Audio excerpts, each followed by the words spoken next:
رات کا کھانا کھانے کے بعد فاطمہ اور علی اپنے کمروں کی طرف آ گئے۔ علی نے کہا تھوڑے سا میں پڑھ لیتا ہوں، جبکہ فاطمہ اپنی بلی کے ساتھ کھیلنے لگی۔ امی نے بھی سوچا کہ چلو اب رات ہو رہی ہے تو میں بھی ذرا بچوں کے کمرے میں جا کے دیکھوں اور انہیں نماز کا کہوں، کیونکہ انہوں نے ابھی تک عشاء کی نماز نہیں پڑھی۔ امی نے بچوں کو کہا کہ فوراً عشاء کی نماز پڑھیں اور سونے کی تیاری کریں۔ بچوں نے کہا ٹھیک۔ دونوں بچے وضو کر کے نماز کے کمرے میں چلے گئے اور نماز ادا کرنے لگے۔ کیونکہ فاطمہ ابھی چھوٹی تھی لہٰذا فاطمہ کو مکمل دعائیں نہیں آتیں، لیکن فاطمہ کو نماز کی عادت ڈالنے کے لیے ضروری تھا کہ اسے نماز کا کہا جاتا، لہٰذا فاطمہ کو جو چھوٹی دعائیں آتی فاطمہ نماز میں وہی پڑھ لیا کرتے۔ اس طرح فاطمہ کو بھی نماز کی عادت ہونے لگی۔ نماز کے فوراً بعد بچے امی کے کمرے کی طرف آ گئے اور ان سے کہا کہ اب انہیں اچھی سی کہانی سنائی جائے، کیونکہ وہ ہمیشہ کہانی سن کر ہی سوتے تھے۔ انہوں نے کہانی سنے بغیر نیند ہی نہیں آتی، لہٰذا امی نے کہا ٹھیک ہے، اب آپ لوگ بیٹھو اور میں آپ کو کہانی سناتی ہوں۔ امی نے کہا بیٹا کہانی کو بڑی توجہ سے سننا، یہ کہانی نہیں سمجھو ایک سچا واقعہ ہے۔ سمجھو سچا واقعہ کیا، یہ ہماری روزمرہ زندگی میں نظر آنے والے ایسے واقعات ہیں جو کہ ہمیں نظر آتے ہیں لیکن ہم انہیں نظر انداز کرتے ہیں، ان سے سبق نہیں سیکھتے۔ بچوں، ہم نے اپنی زندگی میں کئی ایسے لوگوں کو دیکھا ہوگا جو ہمارے ارد گرد بہت زیادہ پریشان رہتے ہیں۔ کہیں وہ روزگار کی وجہ سے پریشان ہیں، تو کہیں وہ اپنے روزمرہ معاملات کی وجہ سے پریشان ہیں، تو کہیں کسی وجہ سے پریشان ہیں، تو کہیں اپنی خواہشات کے پورا نہ ہونے پہ پریشان ہیں، تو کہیں اپنی دعاؤں کے پورا نہ ہونے پہ پریشان ہیں۔ الغرض کہ ہم ایک دوسرے کو یہاں پریشان بہت زیادہ دیکھتے ہیں، جبکہ اللہ تعالیٰ نے ہمیں اس کا بے انتہا آسان حل بتایا ہوا ہے، اور وہ ہے استغفار۔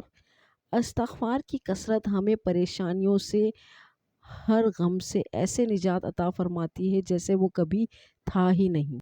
قرآن پاک میں کئی جگہوں پر اللہ تعالیٰ استغفار کی اہمیت بتا رہے ہیں، اور خود ہمارے پیارے نبی صلی اللہ علیہ وآلہ وسلم ہمیں استغفار کی اہمیت بتا رہے ہیں اور فرما رہے ہیں کہ استغفار کیا کرو، میں بھی دن میں کم از کم 70 مرتبہ استغفار پڑھتا ہوں۔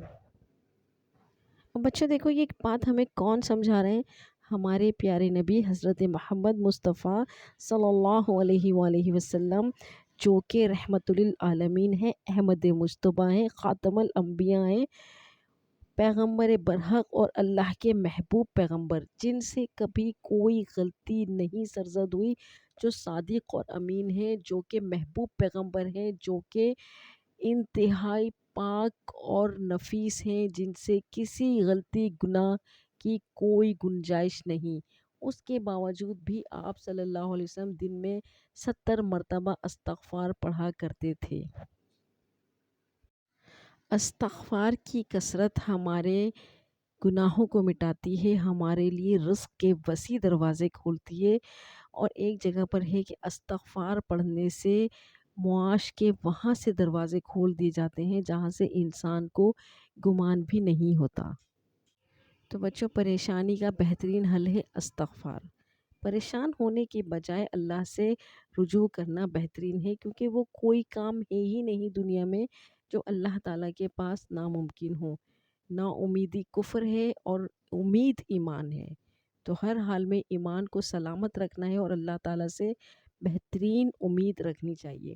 چلو میں آپ کو استغفار کا ایک واقعہ سناتی ہوں۔ امام احمد حنبل کے دور میں آپ کا ایک مرتبہ سفر ہوا کہیں۔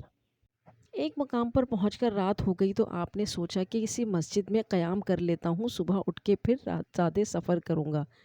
جب وہ مسجد میں سونے کے لیے گئے تو مسجد میں جو مسجد کی رکھوالی کرنے والا ہوتا اس نے ان کو باہر نکال دیا اور کہا کہ یہاں نہیں سو سکتے۔ وہ بڑے پریشان ہوئے، انہوں نے کہا مسافر ہوں، سونے کی اجازت دے دو، لیکن اس نے ہاتھ پکڑ کر انہیں باہر کر دیا۔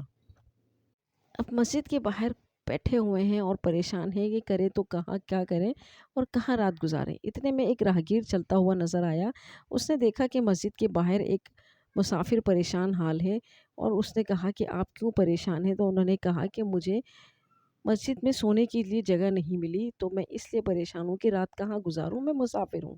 یہ سن کر اس راہگیر نے کہا کوئی بات نہیں، آپ پریشان نہ ہو، آپ میرے ساتھ میرے گھر میں تشریف لے آئیں، میں آپ کو سونے کی جگہ دیتا ہوں۔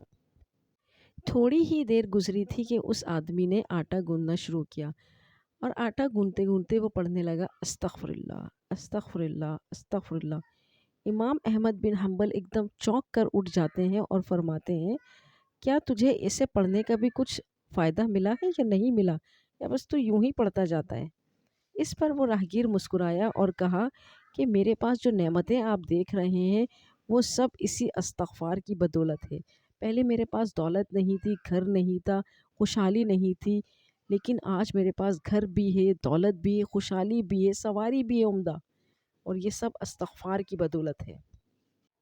اللہ سے جو طلب کیا وہ عطا کیا اللہ تعالیٰ نے، بس ایک دعا ہے جو اب تک قبول نہیں ہوئی۔ امام احمد بن حنبل نے اچانک پوچھا، بھلا وہ کون سی دعا ہے؟ تو وہ کہتا ہے کہ میری خواہش ہے کہ میرے امام احمد بن حنبل سے ملاقات ہو۔ امام احمد بن حنبل چونک گئے اور کہا، بس تو تمہاری وہ دعا بھی قبول ہوئی، اور تم دیکھو کس طرح اللہ تعالیٰ نے مجھے گھسیٹ کر تمہارے پاس لا کر کھڑا کیا کہ جاؤ اور تم اس سے ملاقات کرو۔ مجھے مسجد سے یوں ہی نہیں نکالا گیا، مجھے یہاں تمہارے پاس بھیجا گیا، کیونکہ میں ہی امام احمد بن حنبل ہوں۔ تو سوچو بچوں، اس شخص کی خوشی کی انتہا کیا ہوگی کہ جس ہستی سے ملنے کی تمنا وہ دن رات لیے بیٹھا تھا اور اللہ سے دعا مانگتا رہتا تھا، وہ ہستی اس کے سامنے بیٹھی ہیں اور خود چل کر اس کے گھر آئی ہیں۔